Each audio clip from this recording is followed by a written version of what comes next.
lókè pẹ̀ tó mo tún ti mú dòdò lórí odó mo ti gbọ́dọ̀ lọ sódò lọ rèé kódó mo jó dòdò lódò mo bomi odò lódò òun kò gbọ́ sínú odò pọ̀ lódò ìyá onídòdò lórí mi lódò níbi tó ti ń fọ̀ dòdò òdòdó ọ̀rọ̀ rí ẹni ọ̀fẹ́ là kó gbà egbére ní sunkún kágbọ́ ejò lóní káfáyàwọ́ kòwé ní túfọ̀ káàkiri ọlọ́ṣìnà lèmi ń jẹ́ aládé ń bàbá mi ọ̀nà ayọ̀ mi tún ti là lónìí lágbà aláwùrà bí ọ̀nà gbowó apáta ni ó là fáyọ̀. Listen all you want. It's always free. Thanks for showing us the way to better radio. Oluyole 98.5 FM. Here we go.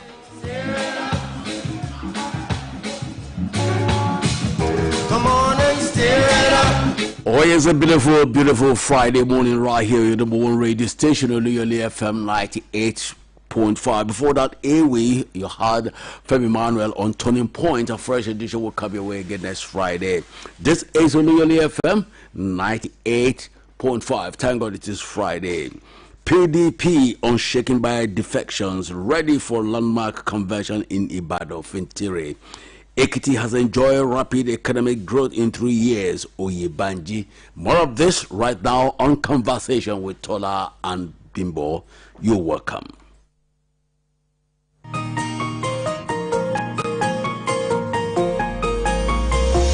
Conversation.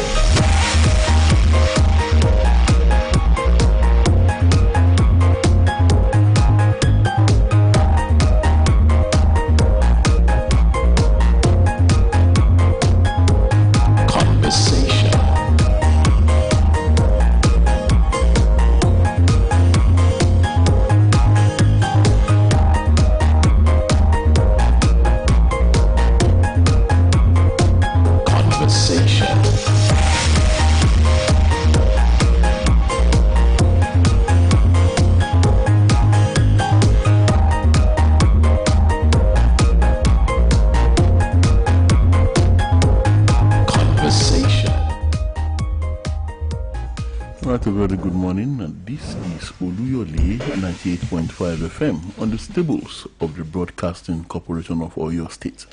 Welcome you to Conversation this Friday morning, the 17th day in the month of October 2025. Our Conversation, in case you are tuning to the program for the very first time, here is where we bring you stories making the major headlines in the dailies, the meat of the news, and we do our best to give you top-notch analysis. In due course, we get to open the phone lines. We invite you to be a part of the flow of our little talk shop. And together, we try to make sense of, analyze, understand, and discern those major events unfolding around our country, our nation, and our world, as reported by the dailies, Mondays to Saturdays, except Sundays. We are here. That, in a nutshell, is what we do on Conversation. Pretty simple.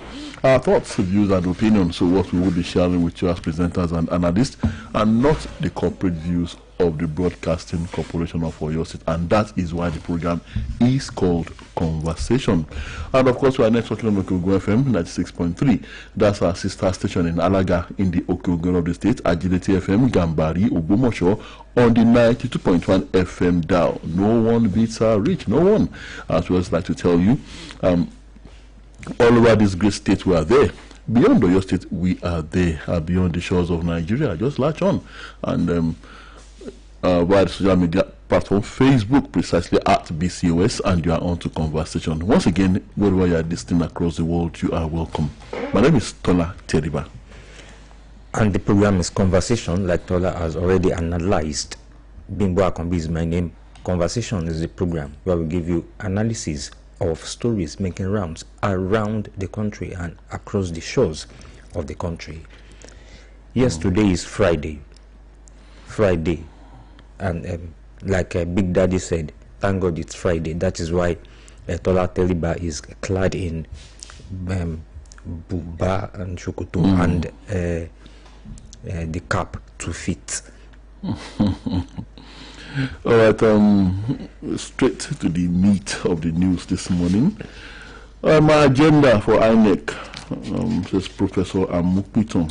And, his nomination was approved by the Senate yesterday. Senate confirms his nomination.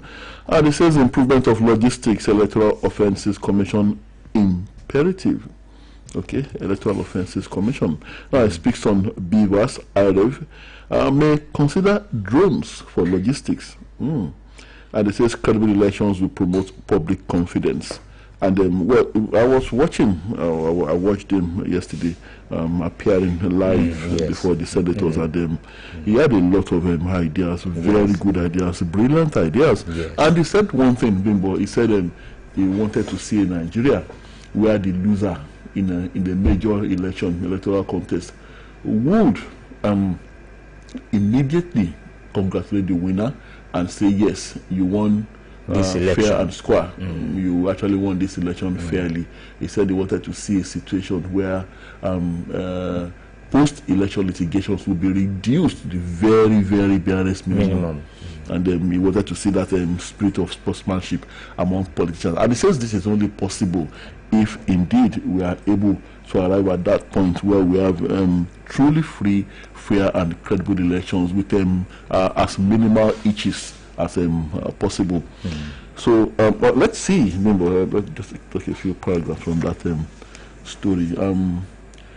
Presidential nominee for the position of the national chairman of the Independent National Electoral Commission, INEC, Professor Joash Ojo Amukito, has said that a review of election logistics and efforts to ensure credible elections will top its agenda as chairman of the commission. This is just as the Senate confirmed its nomination after a 3-hour session on Thursday. Amukito, who fielded questions while appearing before the Senate plenary, said that Nigeria can only regain loss of public confidence in the electoral process if it conducts credible elections, and emphasis on that, credible elections. His remark was on the heels of concerns expressed by lawmakers over the increasing public apathy towards elections. So they know, Bimbo. Now, answering questions from the senator representing Oyo North, Abdul Fattah Buhari, who pointedly asked what could be done to improve public confidence, Professor Amukito maintained that the process must be credible to inspire public confidence. He also promised to promote voter education under his leadership of the electoral body.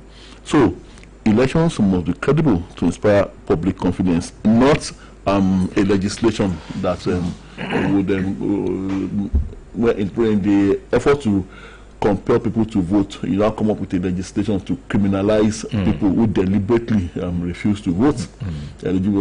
So, well, I think that particular legislation has not sailed.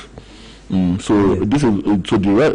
I mean, Mr. Professor Mukutan is now saying the right thing here, that you must inspire confidence in the electorate if indeed you want them to come out en mass to vote. And I'm actually worried about that growing apathy. A typical governorship election in many of the states, Bimbo, you'll see millions and millions of people registering as eligible voters. At the end of the day, those who would decide who would lead the state for the next 4 years may not be more than just 1 million. Sometimes not even up to 1 million. Yes. Those who would vote, the totality of those that like a quarter out of 1 million. I mean, and you check the voters register, you see that there are people. So people just go register, go obtain their PVCs because they feel that they need to have it for other purposes. That is it. Now, the new INEC chairman, Joash Amukito, yes, he has ideas. Improvement of logistics, Electoral Offences Commission imperative, and he spoke on Beavers IREV. He's considering drones for logistics, and yes, he also said credible elections will promote public confidence. Well, Independent National Electoral Commission. I am not too sure whether the commission is really independent. Considering drones for logistics, I hope, well, cash will be made available. I remember then, electoral commissions then used to have their own vehicles, trucks, to transport materials, non-sensitive materials and sensitive materials. Yes, they used to have, but now they now transport their materials with commercial vehicles. So I hope if truly INEC is independent, I hope cash will be made available to them to acquire all these logistics and all these improvements that they want. We'll take a short break now. We'll be back. This line not moving. Sorry, ma. The network is a bit slow. Don't lose customers to long queues. With the First Money Merchant POS, every checkout is fast, reliable, and instantly settled.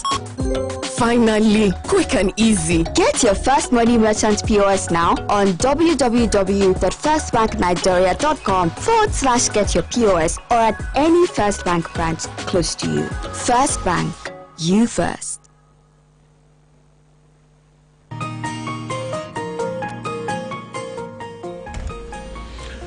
We're back on the program is still conversation on Oluyole 98.5 FM. So, like I said, like I concluded that I hope enough cash will be, allotted to INEC for it to achieve these aims under the Joash Amopiton administration of INEC. Yeah, the 2027 elections. He has very lofty visions and which will take a lot of funding to, and then, well, Nigerians have very high expectations, and I stand with him on this vision, on this wish that we would have lesser post-election litigations, and the loser at any point in time will be convinced that the race has truly been free, fair, and just, and would congratulate the winner and say that, truly, you won this election. But then, if what we have presently, the Nigerian electoral system, when you win, of course, the electoral system will be praised to high heavens, and the INEC boss would have been deemed to have done very well. But when you lose, then there's something wrong with the system, and there's something wrong with the INEC boss. Yes. It's always like that. There are those who want to win at all costs, and still would not see anything good whenever they lose, even when it is very glaring that they lost. But what Professor Amguta is saying here is that he wants people in that category to be reduced to the barest minimum. Those who will still make trouble, despite the fact that they lost very glaringly. And he wanted an increase in the number of people that would see things the way they really are, in black and white. That, okay, this election was free and fair. And I wish him all the best, Bimbo. Yes, and that was why I always see President Goodluck Jonathan, former President Goodluck Jonathan, as one of them. When he lost the election, he congratulated the president, the new president, and he did not even go to the tribunal. He did not, go anywhere. He just congratulated and just went on his own. PDP unshaken by defections ready for landmark convention in Ibadan, says Fintiri. And our court reaffirms order on parties not to take any step on PDP convention. So I guess for now, it's sealed. It's a done deal. The convention will hold, going by the ruling of the court. Well, they say they are not shaken by defections, and more defections are still coming. Yes. And one question I also keep asking regarding the PDP, but we've talked about this over and over again. Now, the PDP said that they are not shaken by the gale of defections. When the defections began, okay, the first wave, the second wave, and now, by the time it got to the third wave of defections, how come the party was not able to do anything to plug the loophole through which people were defecting? How come the party was not able to do anything to convince more others, more of its juggernauts, not to defect, not to jump boots? And I thought they would have done something like that. Maybe there would have been something to make them see reason not to leave the party. But here, their door is open. Is that I'm driving the car, Bimbo, and all of a sudden, a door opens, maybe the back door suddenly opens on its own volition, and then I see a red light on the dashboard telling me that the door is open. Yet I do not care. I say, let it be open. Whoever wants to jump out of the vehicle, let them jump out of the vehicle. Whatever they are jumping to, I don't care. It's not going to affect the performance of my car. It's not going to affect the performance of my engine. That is a simple analogy that I can say. People keep on living, and then you say they can leave. That it's not affecting your party. It's as if you are saying good riddance to people who are supposed to be strategic to the fortunes of your party. But then they are the politicians, so they see things that we do not see. I always say this. So maybe they might be right that it's not going to affect them, but I have my doubts, Bimbo. Yes. Adamawa State Governor and Chairman of the 2025 National Convention Organizing Committee, Hamadu Umaru Fintiri, has reaffirmed that the PDP remains an enduring institution, stronger than any individual and unmoved by recent defections. Yes, stronger than any individual, but Alhaji Fintiri must also remember that the party is made up of individuals. Yes. It's like you are saying the house is stronger than any single block, but when you begin to remove the blocks, what happens to the house? The house will collapse. So speaking after leading top party leaders on an inspection tour to the local Salami Sports Complex at Damasigma Ibadan, the venue of the convention, Fintiri maintained that while individuals may leave, the PDP continues to stand firm as a formidable political force. So while the blocks are being removed, he's saying that the building will still stand firm. Well, maybe the foundation, no, foundation is still there. Yes, maybe 2 or 3 angles. He was accompanied on an inspection tour by Oyo State Governor Seyi Makinde. Now, Fintiri, who serves as chairman of the 2025 Convention Organizing Committee, affirmed that the party is fully prepared for the convention scheduled to hold on November 15 and 16. He expressed satisfaction with the level of preparation and commended Governor Makinde for his unwavering support, noting that the inspection was part of the committee's efforts to ensure a seamless and successful convention. Okay, now the convention is going to hold. Those who wanted to stop it, that's exactly what I'm saying, that the PDP should be prepared for anything and any possibility. Those who wanted to stop the convention could have a plan B, and that plan B could be to make them quarrel with themselves, to make them fight with themselves at the convention, so that the convention does not produce anything significant. I smell that, Bimbo. Yes. And so, having been unsuccessful at the courts, they could still have another plan. Like I said, plan B, and the PDP should be aware of this. They should be looking in this direction too. They shouldn't treat it the way they are treating the defections, saying that it doesn't matter if the blocks are. And they too should have another plan. They should have another plan too, because as things are going now, well, the PDP is not built around individuals. That's according to Alhaji Fintiri. It says it's an institution with deep roots and strong values. People may leave, but the party remains a political party. People are the party. Like I said, I do not know. Alhaji Fintiri is a politician. I am not, but I still think that it's numbers that actually form the backbone. Yes, of a party, a political party. So they say that they put some strong values. It said it's not built around individuals. I want to disagree with Alhaji Fintiri. So what is your party built around if it's not built around individuals? There are people that came around to form the party. There are people that are the backbone of the party. There are people that numerical figures that are, quite a number of. I will say this, that these politicians, when they jump boats, do they expect the ordinary masses to jump boat with them? Yes, the masses may not jump boat with them, but then their supporters, who are politicians like them, often jump boat with them. But the surprise that I think is coming in 2027 is that I think Nigerians are now more politically conscious and aware. In fact, before 2027, before 2027. So those that are going to vote, Bimbo, it might not be the same old story that these people are expecting. It might, the narrative might change completely, because your constituents they are watching, and they are saying, I mean, talk about the ordinary masses now. I'm not talking about the politicians, their followers, their direct supporters. I'm talking about the general electorate now. They may not be very happy with your actions when you jump boots as a governor, and without even consulting them. Yes. But the PDP should put his house in order. Yes, like it has been said. And you know, the PDP, politicians generally, let me say PDP, politicians generally, you always say that at the last minute, they'll just change their mind. Yes, they change their minds. Well, let's see what happens. Now, talking about the presidential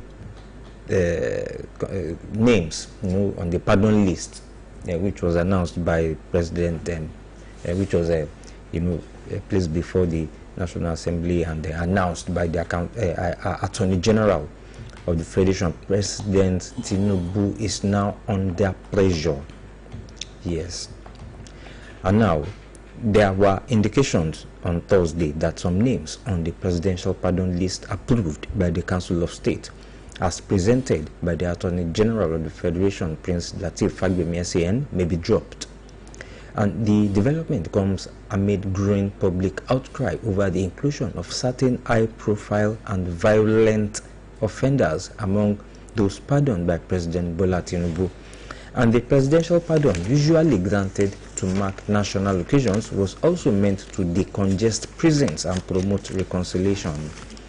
The presidential statement noted that the decision followed recommendations by the Presidential Advisory Committee on the Prerogative of Mercy chaired by the Attorney General, and it added that the list of beneficiaries was divided into 6 categories: those granted pardon, posthumous pardon, including the Ogoni 9, victims of the Ogoni 9 honored, presidential clemency beneficiaries, inmates recommended for reduced terms of imprisonment, and inmates on death row whose sentences were commuted to life imprisonment. And however, the latest episode has reignited debate over the transparency and integrity of the nation's pardon process. Now, this is the U-turn.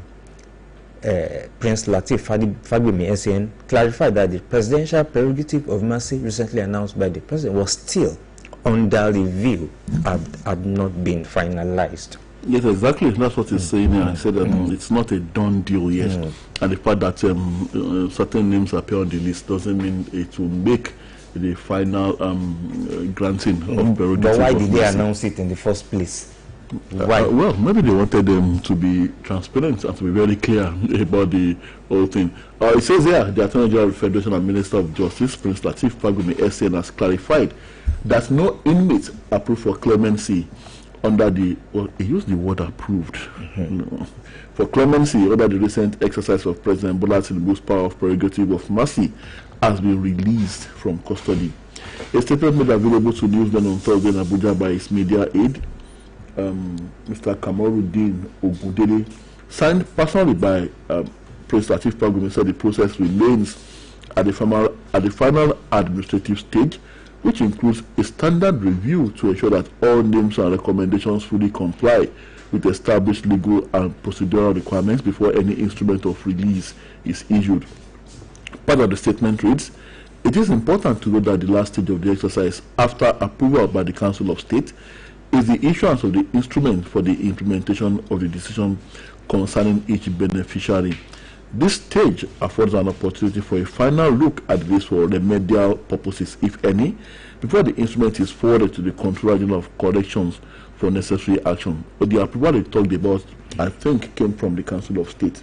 So, didn't these distinguished gentlemen, respected the other statesmen, didn't they look properly at the list before giving their approval? It has to be Nigerians' outcry that is now making the government to consider a possible review. Yes, that's what I'm saying. So that review is the final stage. So it means that if the Council of State has approved that there could still be reason to review the list and then remove some controversial names on the list.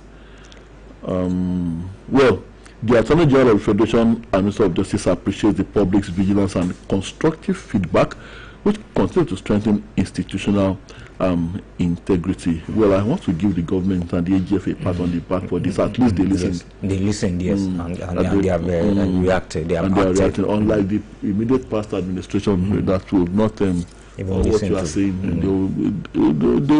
There was a time the legislature on their watch labeled us as rabble rousers. So, and they would never, they never listen. If it's them, you can make all the noise you want. Yes. Go ahead and do what they want to do. Yes. But them, for that, these ones are at least listening. Whether they think what the public is saying is right or not. Well, here, but for going further, it says public engagement is always welcome, as it demonstrates that Nigerians care deeply about justice and good governance. And it says there is no delay in the process, it is simply following the law to the letter to ensure that only those duly qualified benefit from the president's mercy. As soon as all the go and procedural checks are concluded, the public will be duly informed. Yes, well, let's see how it goes. Now, Rivers State is again in the news. Governor Siminalayi Fubara-led Rivers State Executive Council has cancelled a 134 billion naira contract for the reconstruction of the State Secretariat complex in Port Harcourt, the state capital.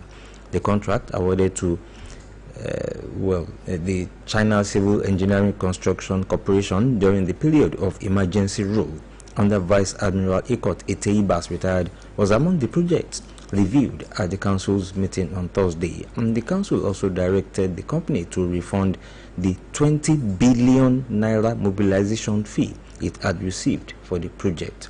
And in addition, the council approved a 6-member committee led by the Deputy Governor, Professor Ngozi Udu, to evaluate and make recommendations for the construction of computer-based test centers across the state to support external examinations. I don't know why this is necessary. Well, let me ask you something, Bimbo. Do you think Mr. Fubara is, by cancelling that contract, is following the instructions of the puppeteers? Is following the script. Following the script? Or do you think is pulling the tiger's tail again? No, I don't think so. I think he's acting according to the scripts. That is my opinion as I'm looking at this situation now. Because from everything he said when he was returned to his seat, he said that he would not touch the tiger's tail again. So maybe a part of what he agreed to do is what he's doing now. But time will tell. 20 billion naira, it is a mobilization fee. Just mobilization fee. Yes. I mean, I want to believe that if we don't hear any rumbles in the teacup in the days ahead, that means is dancing to the tune of the puppeteer. But if we hear noise, then it means maybe Wala is coming again. Or maybe there might not be noise. They may just wait for him to just say let him do anything he wants, and then we'll deal with him when he leaves. But then we don't know yet. Like I said, the days ahead will tell. This one, Kogi raises bandits camp, arrest 2 suspects. Kogi government raises bandits camp, arrest 2 suspects. Well, a good one, but I wonder why just 2 suspects were arrested. Or maybe the rest were neutralized. And I'm sure there will be so many bandits. Maybe the majority, they made it. They were able to escape before the government came calling. I want to see Bimbo. I'm actually saying Kogi has also been one of the hotspots in recent times. So joint security forces acting on the orders of Kogi State Governor Alhaji Ahmed Ododo on Thursday stormed a bandits camp on the outskirts of Aherin Bunu community in Kaba, Bunu local government area of the state. The operatives, which included the military, DSS, police and vigilantes, and were led by the Kogi State Security Advisor, Commander Jerry Omodara, retired, set the entire camp on fire. Now, mother explained that the two suspected kidnappers who had sustained gunshot injuries during recent onslaughts against criminals across the state had hid in the camp where they were receiving treatment. Okay, so a good one, and it's good to hear this, and the fact that the security operatives are cooperating with the governor, who is supposed to be the chief security officer. You know, we always say that they are just chief security officers on paper. On paper, yes. But now, this level of collaboration sounds very encouraging. And this one doesn't sound too good, Bimbo. Over 120 villages occupied by unknown persons in Plateau. Again. That's come from the Gbom Jos. Yes. The traditional ruler of Jos. Of Jos, yes. And something like that happened about 2 days ago. Just one, I think, Barakin Ladi. Yes, Barakin Ladi in Jos 2 days ago. Well, it says the Gbom Jos and Chairman Plateau State Council of Chiefs and Emirs, Da Jacob Gwang Buba, has declared that data collected from various traditional rulers in Plateau State depicted that more than 120 villages are now occupied by unknown persons who attacked to forcefully displace the villagers for invasion. The traditional ruler highlighted that the unfortunate attacks have resulted in the loss of houses, schools, hospitals, farmlands, and even the social lifestyle of the people. 120 villages. And there are, the governor is there. He knows this information. There are military bases there. They know this information. The police is there. They know this information. And well, I don't know. Maybe something will be done. All the other security agencies too. The Gbom Jos called the unwanted settlers unknown persons, but I'm sure the Gbom Jos knows who they are. Yeah. Just like I also have this feeling that I also know who they are. I won't, since the Gbom Jos did not mention them, I also will not mention. But I think I know who they are. The usuals that drive you away from your farm, like I always say, and if you try to protest, they kill you. They drive the animals into your farm to destroy your crops, and when you protest, you get killed or you get maimed for life. Well, this one is coming from Ibadan here in Oyo State. The State Police Command confirmed the arrest of a man, Lawal Farouk, who allegedly set fire to his ex-lover after their relationship went sour. And it was learned on Thursday that the incident happened at the military barracks in Ibadan, the state capital. Well, the military barracks is not being stated, and even it is being stated, we cannot mention. A counterinsurgency expert, Zagazola Makama, who shared the details of the incident on X, disclosed that the suspect claimed he and the victim had been on oath never to separate, and however, the suspect was said to have become enraged after the romantic relationship between the duo broke down.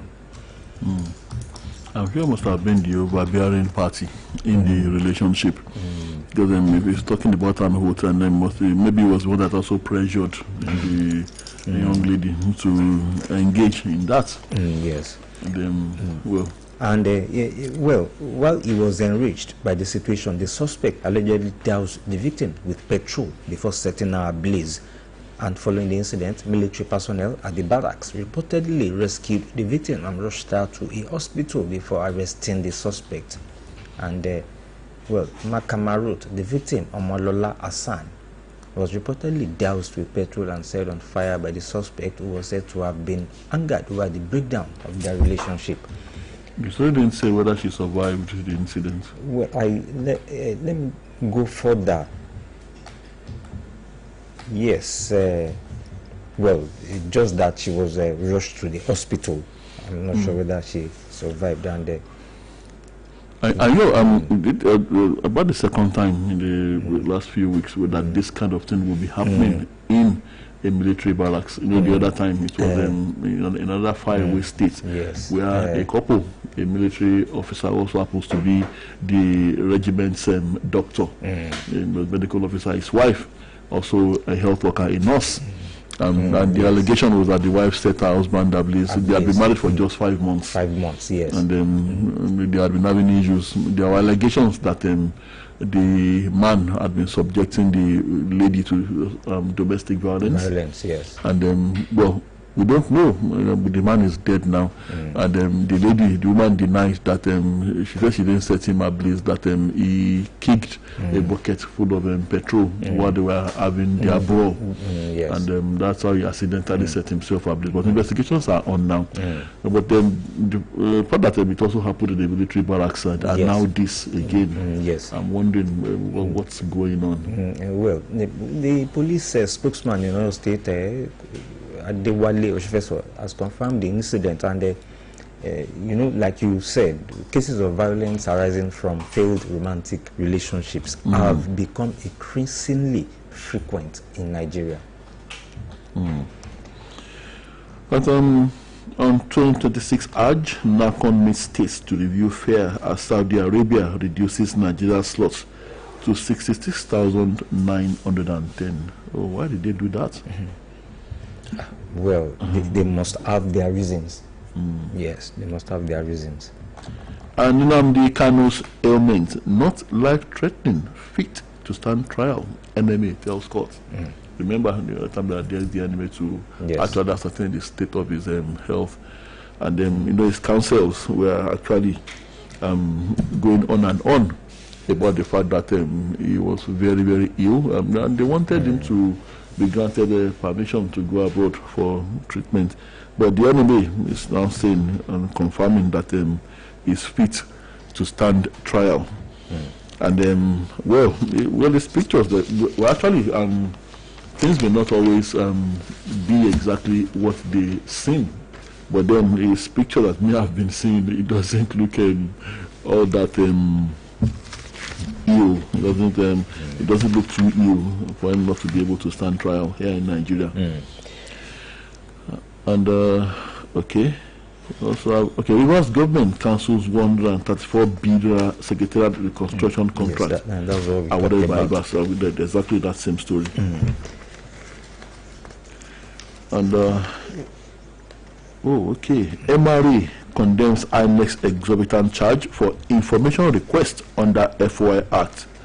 And INEC says our request for 1.5 billion for cost of CTC for National Voters Register in order. CTC, certified true copy. Yes, I have this. Now, still talking about protests, purported protests by nuns. Yes, following the disagreement between ASU and the federal government now, and even I think linked to Shule or Oluyole Shule, the National Association of Nigerian Students (NANS) has distanced itself from reports circulating on social media claiming that the association is organizing participating in a planned protest by an activist, Oluyole Shule, on a platform warning parents and guardians to caution their children and words against being used by politicians' protest. That is / I think free Nnamdi Kanu. That is what the platform is named. And speaking at the press conference on Thursday, the president of NANS, Comrade Oluyole, described the report as false, mischievous, and politically motivated, stressing that the association has no involvement with. They didn't trust him, and they told him that he's a politician, that he cannot be one of them.